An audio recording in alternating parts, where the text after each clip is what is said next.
Shalom Bapak Ibu Saudara semuanya, apa kabar? Jumpa kembali dengan Pendeta Muda Prapto di Siraman Rohani hari ini. Saya tadi bercermin dan saya mengatakan bahwa ternyata saya cakep, saya ganteng ya. Walaupun, udah lanjutin sendiri ya. Hari ini saya akan sebelumnya saya menyapa Bapak Ibu Saudara semuanya. Doa kami sebagai rohaniawan, Bapak Ibu Saudara semua sehat, diberkati Tuhan dan menikmati hari-hari dengan bahagia karena kasih karunia Tuhan. Amin. Ya, hari ini saya akan berbicara atau menyampaikan renungan Tuhan dengan tema bermuka dua. Ketika saya menyiapkan renungan ini dan saya mengambil tema bermuka dua, saya ingat lagu Peter Pan dulu ya, sebelum berganti nama Noah. Tapi buka dulu topengmu, biar ku lihat wajahmu. Penting buat kita melihat karakter orang yang sesungguhnya. Karena bermuka dua itu bukan berarti mukanya dua. Kita semua tahu bahwa itu adalah sebagai satu contoh ya, atau perumpamaan bermuka dua. Orang yang tidak punya prinsip, orang yang melakukan sesuatu dengan tujuan lain. Ya, kelihatannya baik tapi kadang-kadang buruk. Niatnya tujuannya buruk gitu ya. Nah, saya akan langsung mengajak kepada kita semuanya untuk membaca firman Tuhan dalam Matius 22 ayat 15 sampai dengan yang ke-22. Kemudian pergilah orang-orang Farisi, mereka berunding bagaimana mereka dapat menjerat Yesus dengan suatu pertanyaan.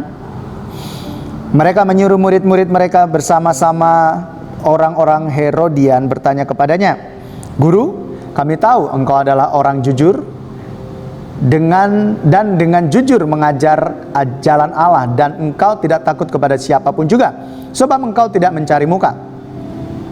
Katakanlah kepada kami pendapatmu, apakah diperbolehkan membayar pajak kepada kaisar atau tidak?"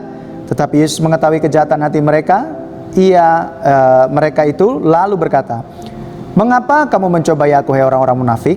Tunjukkanlah kepadaku mata uang untuk pajak itu." Mereka membawa suatu dinar kepadanya. Maka ia bertanya kepada mereka, "Gambar dan tulisan siapakah ini?" Jawab mereka, "Gambar dan tulisan kaisar." Lalu kata Yesus kepada mereka, "Berikanlah kepada kaisar apa yang wajib kamu berikan kepada kaisar, dan kepada Allah apa yang wajib kamu berikan kepada Allah." Mendengar itu, heranlah mereka dan meninggalkan Yesus lalu pergi. Ya, inilah sifat dari orang-orang Farisi. Mengetahui firman Tuhan, mengenal firman Tuhan, mengerti kebenaran, tapi sikapnya sering berlawanan dengan apa yang mereka ajarkan. Di sini dia bertanya sesuatu yang baik tentang pajak. Apakah boleh memberikan pajak kepada kaisar? Karena pada waktu itu juga kan tentara Roma menguasai wilayah Israel, dan ada gap antara Israel dan Roma sebenarnya. Makanya pemerintahan Roma. Makanya dalam kasus ini Farisi mengetahui bahwa Yesus itu adalah orang yang prinsip banget, gitu. Lalu kemudian Yesus juga tentunya tahu dong masalah antara gap pemerintah Romawi dengan Israel, ya, dengan Yahudi. Lalu kemudian dengan liciknya mereka bertanya, padahal di dalam ucapannya itu dia berkata seperti ini, "Guru, kami tahu engkau adalah seorang yang jujur dan dengan jujur mengajar jalan Allah, dan engkau tidak takut kepada siapapun juga, sebab engkau tidak mencari muka." Coba, di dalam hal ini orang-orang Farisi itu memuji perlakuan Yesus, perilaku Yesus, perilaku yang baik, perilaku yang benar. Mereka sanjung itu Yesus di depan. Lalu kemudian memberikan satu pertanyaan, tetapi siapa yang tahu kalau ternyata hal ini ada udang di balik batu? Pertanyaan-pertanyaan yang benar dilontarkan oleh seorang yang pintar ternyata tidak selalu dengan tujuan yang baik. Karena di sini dituliskan bahwa mereka sebenarnya sedang menjebak Yesus supaya Yesus bisa ditangkap. Ketika Yesus memberikan pertanyaan ini, apakah boleh membayar pajak kepada Kaisar? Mereka berharap bahwa sebagai orang Yahudi, sebagai orang yang prinsip, sebagai orang yang punya kuasa, Yesus akan berkata, enggak. Kita nggak boleh. Diharapkan mereka berpikir bahwa Yesus akan terjebak dan memprovokasi orang dengan berkata, enggak, kita nggak boleh membayar pajak kepada Kaisar. Tetapi faktanya Yesus tahu bahwa ternyata mereka bermuka dua. Kelihatannya mereka pertanyaannya bagus, tapi ternyata mereka sedang memberikan satu pertanyaan yang menjebak. Dan di sini Yesus melihat bahwa mereka itu adalah orang munafik, orang yang bermuka dua. Lalu Yesus dengan gampang sekali memberikan penjelasan untuk menjawab pertanyaan mereka. Minta koin, minta uang, lalu kemudian ditunjukkan gambar siapakah yang ada di sini. Mereka berkata bahwa itu gambar Kaisar. Ya udah, bayar aja ke Kaisar apa yang menjadi hak Kaisar, dan berikan kepada Allah apa yang menjadi hak Allah. Selesai perkara. Kenapa Yesus bisa menjawab dengan bijak? Satu, memang dia adalah pribadi yang luar biasa. Dua, karena Yesus tahu bahwa Yesus berhadapan dengan orang yang bermuka dua. Dan tidak jarang juga kita diperhadapkan atau menemui orang-orang yang demikian. Apa yang harus kita lakukan? Yang harus kita lakukan adalah kita juga harus bijak. Kita tidak tahu orang-orang yang di sekitar kita. Bukan berarti saya mengajarkan untuk curiga kepada orang-orang yang di sekitar kita, tidak. Tetapi di dalam setiap hubungan kita harus memiliki satu kepekaan. Apakah ini orang yang tepat atau tidak? Apalagi kalau berbicara masalah bisnis, hati-hati. Bisnis dengan nominal yang besar, kita harus benar-benar paham siapa rekan bisnis kita. Karena banyak orang juga yang bukan, yang walaupun saya bukan orang bisnis, mereka curhat, cerita, saya ditipu apa, dan bahkan saya juga pernah mengalami hal yang sama. Ketika saya anggap orang itu adalah orang baik, ternyata ya udah gitu, lewat aja gitu ya. Nah, jadi di sini yang saya mau sampaikan kepada kita semuanya, pada saat kita bertemu dengan orang yang demikian, yang bermuka dua, yang harus kita lakukan adalah bijaksana dalam bertindak. Minta tuntunan Tuhan supaya kita terlepas dari jerat orang-orang yang demikian. Tetapi kalau ternyata kita adalah pelakunya, hari ini juga saya ingatkan kepada kita semuanya untuk bertobat, berbalik dari semua itu. Sebab Tuhan tidak suka dengan orang yang bermuka dua.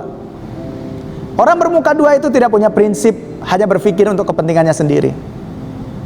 Tetapi orang yang tunduk pada kedaulatan Tuhan, itulah yang akan diberkati oleh Tuhan. Dua hal yang saya bagikan kepada kita semuanya. Di sekitar kita juga ada orang yang bermuka dua, dan kita harus bijaksana untuk menghadapi mereka. Untuk merespon mungkin ya. Merespon tingkah laku mereka. Dengan senantiasa berdoa kepada Tuhan supaya Tuhan membebaskan kita dari orang-orang yang seperti ini, yang bermuka dua.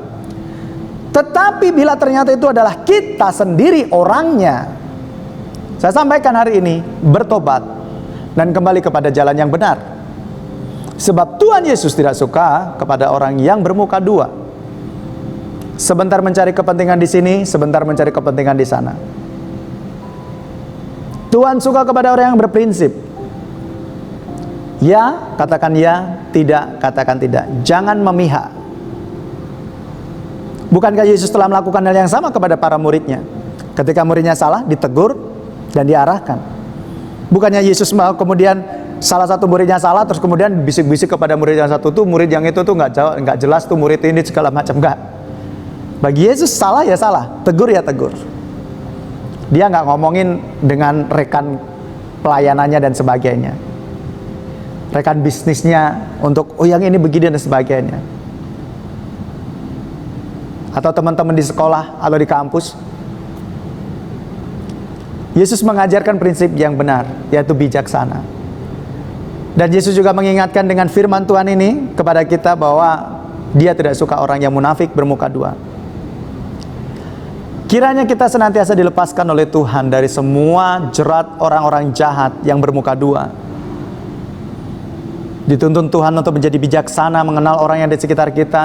Dan yang terpenting, kiranya kita bukan menjadi pelaku orang yang bermuka dua. Sebab Tuhan tidak berkenan terhadap orang yang bermuka dua. Kiranya renungan ini menjadi kekuatan penuntun dalam kehidupan kita untuk kita menjadi lebih baik lagi bagi kemuliaan nama Tuhan. Selalu jaga kesehatan, selalu dalam lindungan Tuhan, dan jangan lupa bahagia karena anugerah Tuhan atas kehidupan kita semuanya. Doa kami rohaniawan kepada jemaat semua, bagi jemaat semuanya, Tuhan Yesus memberkati.